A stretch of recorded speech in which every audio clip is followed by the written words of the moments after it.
Tout l'aspect comestible, c'est que la partie émergée de l'iceberg. Pour plus de bière, like, active les notifications et abonne-toi.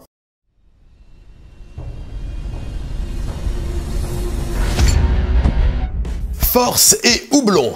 Ok. 15 jours de confinement, bah c'est l'idéal pour lire, pour jouer à des jeux vidéo, pour faire sa compta,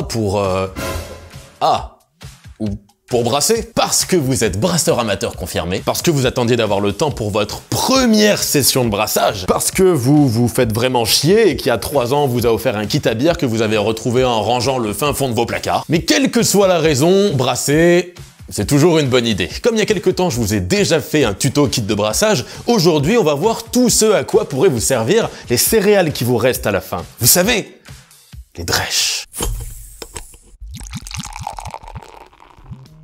Pour cette vidéo, on a 2 sponsors et le premier, c'est Rolling Beers. Ils me soutiennent déjà depuis longtemps et c'est un super site pour tout ce qui concerne la bière et le brassage. C'est là que je vais quand j'ai besoin de matériel ou de matières premières et c'est là que je vous conseille d'aller. Le deuxième, c'est la Cabane à Mousse, ou plutôt les Cabanes à Mousse, puisqu'il y a 3 établissements à Chaland, Gétigné et Beaupréau. Ce sont des caves à bière bien sûr, mais aussi des bars dans lesquels il y a pas mal d'events autour de la binge, comme des soirées dégustation, et avec leurs 900 références, il y a de quoi faire.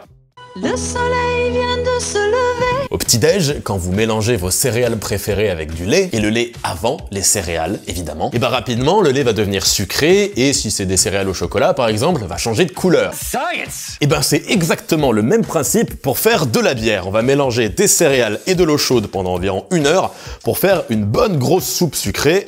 Ça s'appelle l'empâtage. Et ça sent trop bon. Sauf que votre bière, on va pas vous la servir comme ça avec des gros grumeaux.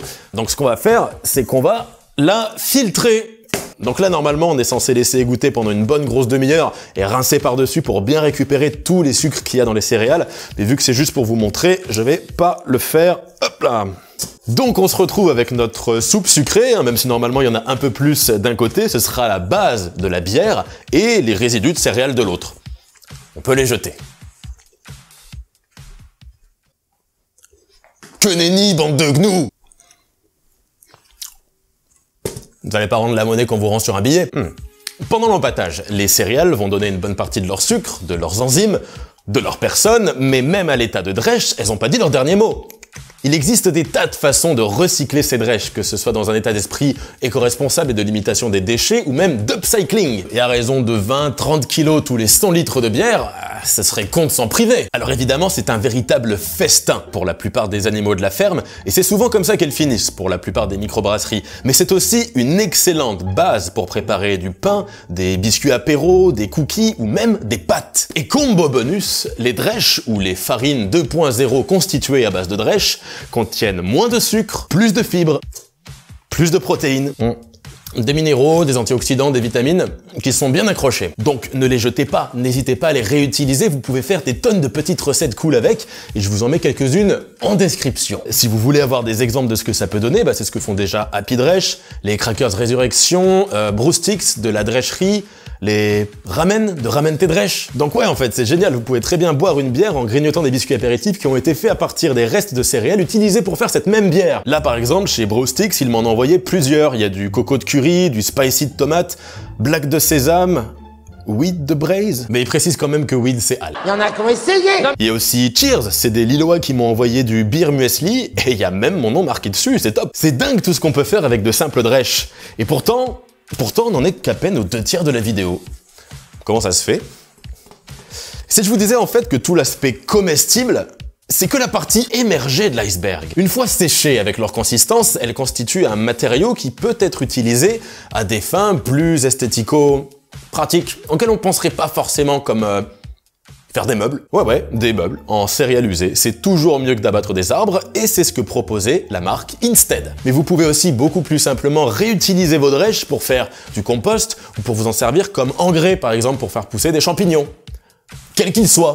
Mais c'est pas fini. Les drèches, comme je vous le disais, ça représente 20 à 30 kilos tous les 100 litres de bière produite. Bon, quand on brasse de temps en temps dans son garage, c'est une chose, mais imaginez à échelle industrielle, quand on fait tourner des millions de tonnes de drèches comme ça, et ben en fait on va pouvoir les méthaniser, c'est-à-dire qu'on va pouvoir les transformer pour faire du biogaz et du biocarburant. Vous vous souvenez peut-être de la Sand Machine, des gars de chez DB Export, dont j'avais déjà parlé dans une vieille vidéo, et ben là ils ont carrément créé le Brutroleum. C'est un biocarburant comme le E10, sauf que les 10% d'éthanol ne viennent que de récup de drèches. DB Export. It's selling its Brutroleum at 60 filling stations across New Zealand. Ouais, je roule à la bière, ouais. Vous vous rendez compte de tout ce qu'on peut faire avec des drèches? Regarde. Ah, c'est fini ça, c'est trop vieux maintenant.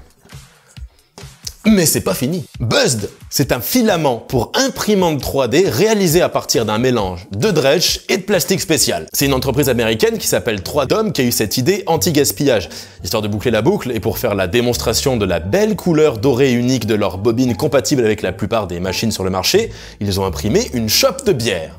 Alors, c'est-à-dire que là, vous pouvez boire une bière dans une chope faite à partir des drèches de cette propre bière en mangeant des biscuits, eux aussi faits à partir des drèches de cette même bière. Oui, ce serait pour parler à Monsieur Nolan, s'il vous plaît. J'espère que cette vidéo vous aura plu et même donné des idées de recyclage ou de récup, peut-être même donné envie de brasser, de vous mettre au brassage ou simplement de vous remettre au brassage pour profiter de cette bonne longue période de confinement dans laquelle on est en ce moment. Et d'ailleurs, si vous avez d'autres idées pour réutiliser vos drèches, n'hésitez pas à les mettre en commentaire, ça fera du référencement et des heureux. Merci aux tipeurs pour leurs dons réguliers, aux utipeurs pour aller regarder des pubs. Sans vous, je pense que la chaîne n'existerait probablement plus, donc vous avez une fois encore toute ma reconnaissance. Je vous fais des bisous, et si vous avez envie de participer, les liens sont juste en dessous. Prenez soin de vous, prenez soin de vos proches, et même si vous avez un gigantesque stock de binge à la maison, n'oubliez pas que la bière, même si c'est bon, il faut en abuser avec modération. À la prochaine, force et houblon!